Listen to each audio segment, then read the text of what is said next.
Hi అండి. ఈరోజు నేను నా డైలీ రొటీన్‌తో పాటు నోట్లో వేసుకుంటే కరిగిపోయే గుత్తి వంకాయ కూర, ఇంకా చిక్కుడుకాయ కర్రీ ఎలా చేయాలో చూపిస్తాను. ఈరోజు మార్నింగ్ అయితే పిల్లలందరినీ స్కూల్‌కైతే పంపించేశాను. వాళ్ళు వెళ్ళిన తర్వాత ఇల్లంతా కూడా నీట్‌గా క్లీన్ చేసుకుంటాను. ఇంకా నేను ఇల్లు ఊడ్చేటప్పుడైతే దివాన్ కోట్ ఉంది కదా, దాని మీద అంతా కూడా బెడ్‌షీట్ నీట్‌గా దులిపేసి ఒకసారి దిండు అన్నీ కూడా కరెక్ట్ ప్లేస్‌లో పెడతాను.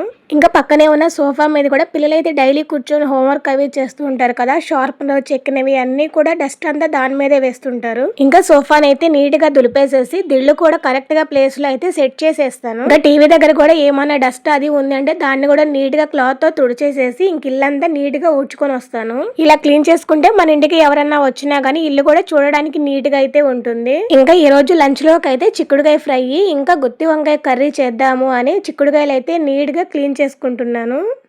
ఒక గిన్నెలో కొన్ని వాటర్ తీసుకొని చిక్కుడుకాయలన్నీ వేసి బాయిల్ చేసుకుంటున్నాను. ఇంకా ఆయిల్ అయితే అయిపోయింది. ఇది అమ్మ వాళ్ళ ఇంటి దగ్గర నుంచి అయితే వస్తువు తీసుకొని వచ్చాను. ఇదైతే ప్యూర్ ఆర్గానిక్ ఆయిల్. ఇక నేనైతే స్నానం చేసి వంటకైతే రెడీ అయ్యాను. ముందుగా అయితే గుత్తి వంకాయకి అయితే అన్ని ఫ్రై చేసుకుందాము, అవి చల్లారాలి కదా, మిక్సీ పట్టేకి లేట్ అవుతుంది అని వీటన్నిటిని అయితే ఫ్రై చేసుకుంటున్నాను. దీనికోసం బాండీలో కొంచెం ఆయిల్ వేసి అందులో పచ్చనిపప్పు, మినపప్పు, జీలకర్ర వేసి మంచిగా ఫ్రై చేసుకోవాలి. అవి అంతా బాగా ఫ్రై అయిన తర్వాత ఇందులో కొన్ని శనక్కాయ పప్పులో ఒక 4 చెక్క, లవంగా, ధనియాలు కూడా వేసి మంచి స్మెల్ వచ్చిందాక ఫ్రై చేసుకోవాలి. ఇందులోనే కొన్ని జీడిపప్పు, కొంచెం ఎండు కొబ్బరి కూడా వేసుకొని ఫ్రై చేసుకుందాము. ఈ పప్పులన్నీ కూడా బాగా ఫ్రై అవ్వాలి, అప్పుడే టేస్ట్ అయితే ఉంటుంది. దీంట్లో అయితే కొంచెం చింతపండు, అల్లం, చిన్నులపాయలు, కొన్ని నువ్వులు కూడా వేసుకొని లో ఫ్లేమ్ లో పెట్టుకొని ఫ్రై చేసుకుందాము. చూసారు కదా, మనకి ఇలా ఫ్రై అయితే సరిపోతుంది. దీన్ని అయితే ఒక 10 నిమిషాలు చల్లార్చుకుని మిక్సీ అయితే పెట్టుకుందాము. ఇంకా అవి చల్లారే లోపు నేనైతే గుత్తి వంకాయలంతా కూడా నీట్ గా లోపల పురుగులు ఏం లేకుండా చూసుకొని కట్ చేసుకొని కొంచెం సాల్ట్ వేసిన వాటర్లు అయితే వేసుకున్నాను. మనం ఫ్రై చేసుకున్న పప్పుల్లో ఒక ఉల్లిపాయ, 2 టమోటాలు, కొంచెం పసుపు, ఉప్పు, కారం అయితే వేసుకొని మెత్తగా పేస్ట్ అయితే ప్రిపేర్ చేసుకున్నాను. ఈ పేస్ట్ మొత్తాన్ని కూడా మనం మధ్యలో కట్ చేసుకున్నాం కదా వంకాయలు, ఆ వంకాయ లోపల అంతా కూడా పూర్తిగా వెళ్లేదాకా స్టఫ్ చేసుకోవాలి. వంకాయల్లో ఇలా స్టఫ్ చేసుకోవడం వల్ల వంకాయ ఉడికేటప్పుడు అయితే మంచి టేస్ట్ అయితే వస్తుంది. బాగా మసాలా అంతా కూడా వంకాయకి అయితే పడుతుంది. నేనైతే దీన్ని కుక్కర్లోనే చాలా ఈజీ ప్రాసెస్ గా అయితే ప్రిపేర్ చేస్తాను. ముందుగా కుక్కర్ అయితే పెట్టుకుని దాంట్లో ఒక 2 టేబుల్ స్పూన్ వరకు ఆయిల్ అయితే వేసుకొని హీట్ చేయాలి. ఆయిల్ అయితే వేడయ్యేలోపు ఈ వంకాయ కూరలోకి అయితే ఉల్లిపాయలు, టమోటాలు కావాలి. నేను ఒక ఉల్లిపాయ, 2 టమోటాలను తీసుకొని నీట్ గా వాష్ చేసి కట్ చేస్తున్నాను. మన వెజిటేబుల్స్ కట్ చేసేటప్పుడు వాటర్లో వేసి నీట్ గా వాష్ చేయాలి. నేనైతే అన్ని వాష్ చేసేసాను. ఉల్లిపాయలకైతే పైన బ్లాక్ కలర్ లో వస్తుంది కదండి, దాన్ని అయితే నీట్ గా వాష్ చేయాలండి. ఆ బ్లాక్ గా ఉండేదాన్ని మనమైతే క్లీన్ చేయకుండా వంటల్లో వాడితే క్యాన్సర్ అనేది వస్తుంది అని అయితే విన్నాను. ఇంకా ఆయిల్ అయితే హీట్ అయిపోయింది కదండి, దాంట్లో ఆవాలు, పచ్చనిపప్పు, జీలకర్ర, 2 ఎండుమిర్చి, అలాగే మనం కట్ చేసి పెట్టుకున్న ఉల్లిపాయలు, టమోటా కూడా వేసుకుని ఫ్రై చేసుకుందాము. ఇందులోనే మనం మసాలా అయితే స్టఫ్ చేసి పెట్టుకున్నాం కదా వంకాయలు, వాటిని కూడా వేసి ఒక 5 నిమిషాలు అయితే సిమ్ లో పెట్టి మూత పెట్టి మగ్గించుకుందాము. ఇవి మగ్గేలోపు మనమైతే చిక్కుడుకాయ ఫ్రై చేయాలి కదండి, దాంట్లో కావాల్సిన ఉల్లిపాయలు, పచ్చిమిర్చి వాటిని కూడా అయితే కట్ చేసుకుంటున్నాను. ఇంతకీ ఈ రోజు మీరు మార్నింగ్ నుంచి ఈవినింగ్ వరకు ఏం చేశారో నాకైతే కామెంట్ చేయండి. పిల్లల కోసం ఏం టిఫిన్ చేశారు, లంచ్ కి ఏం చేశారు అనేది. ఎవరైనా నా వీడియోస్ చూసిన వాళ్ళు ఉంటే నా వీడియోస్ నచ్చినాయి అంటే మీరు లైక్ చేసి, షేర్ చేసి, కామెంట్ చేయండి. అలాగే కొత్తగా ఎవరైనా చూస్తున్న వాళ్ళు ఉన్నారంటే ప్లీజ్ సబ్స్క్రైబ్ అయితే చేసుకోండి. ఒక 5 నిమిషాల తర్వాత వంకాయలంతా కూడా బాగా సాఫ్ట్గా అయ్యి ఆయిల్ అంతా పైకి వస్తుంది. మనం వంకాయలు స్టఫ్ చేసిన తర్వాత కొంచెం మసాలా అయితే మిగులుతుంది కదా, ఆ మిగిలిన మసాలా అయితే కూడా మనం కర్రీలోకి అయితే వేసుకోవాలి. మనకి ఎంత గ్రేవీ కావాలో చూసుకొని దానికి తగ్గట్టు కొన్ని వాటర్ అయితే వేసుకోండి. దాంతోపాటు కొంచెం చికెన్ మసాలా వేసుకొని ఇంకా కుక్కర్ని అయితే క్లోజ్ చేసేద్దాము.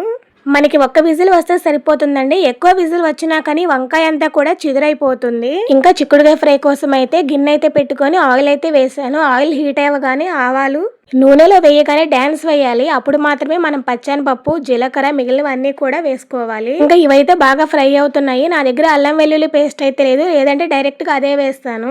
అందుకని ఒక చిన్న అల్లం ముక్క, 2 చిన్నులపాయలు తీసుకొని నీట్ గా క్లీన్ చేసేసుకుని దాన్ని అయితే దంచి ఫ్రెష్ గా వేసుకున్నాను. మనం స్టోర్ చేసిన అల్లం వెల్లుల్లి వేసుకునే కన్నా అప్పటికప్పుడు ఫ్రెష్ గా దంచి వేసుకుంటే చాలా బాగుంటుంది. ఇంకా అందులోనే ఉల్లిపాయలు, సన్నగా కట్ చేసిన పచ్చిమిర్చి, నిగనిగలాడే కరివేపాకు వేసుకొని అవి బాగా ఫ్రై చేసుకుందాము. కొత్త కొత్తగా ఇంకెవరైనా యూట్యూబ్ స్టార్ట్ చేయాలి అనుకుంటున్న వాళ్ళైతే హ్యాపీగా యూట్యూబ్ అయితే స్టార్ట్ చేసుకోవచ్చండి. దానికి సంబంధించి మీకు ఏమైనా డౌట్ ఉన్నాయి అంటే కూడా నాకైతే కామెంట్ బాక్స్లో కామెంట్ చేయండి, నేనైతే రిప్లై అనేది ఇస్తాను.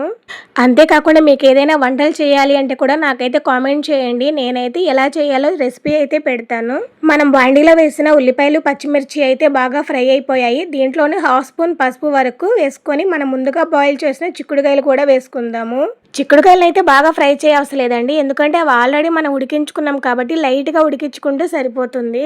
ఇప్పుడు మూత తీసి చూద్దాము. చూసారు కదా, పర్ఫెక్ట్గా అయితే ఉడికిపోయింది. ఇంకా దీంట్లో మనకు కారానికి సరిపడినంత కారం అయితే వేసుకుందాము. మనం ఎక్కువగా ఫ్రై చేసుకున్నాము అంటే కనుక కూర అయితే చిదురైపోతుంది, టేస్ట్ అయితే అంత బాగుండదు. చూసారు కదా, మన వంకాయ కూర అయితే ఎంత పర్ఫెక్ట్గా వచ్చిందో. వంకాయ అనేది సేమ్ అలాగే ఉండాలండి, అది ముక్క అనేది విడిపోకూడదు. కర్రీ అయితే పర్ఫెక్ట్గా ఉంది, గ్రేవీ కూడా పర్ఫెక్ట్గా వచ్చింది. మనం నువ్వులు, జీలకర్ర, ధనియాలు ఫ్రై చేసి వేయడం వల్ల కుక్కర్లో తీగానే స్మెల్ అయితే అంత పర్ఫెక్ట్గా వస్తుంది. నాన్ వెజ్ తినని వాళ్ళు ఎవరైనా మన ఇంటికి వచ్చారు అన్నప్పుడు ఈ కర్రీని చేసి పెట్టారు అంటే వాళ్ళు ఈ కర్రీకి చాలా ఫిదా అయితే అయిపోతారు. చూసారు కదా, మన చిక్కుడుకాయ కూర అయితే కూడా బాగా ఫ్రై అయితే అయిపోయింది.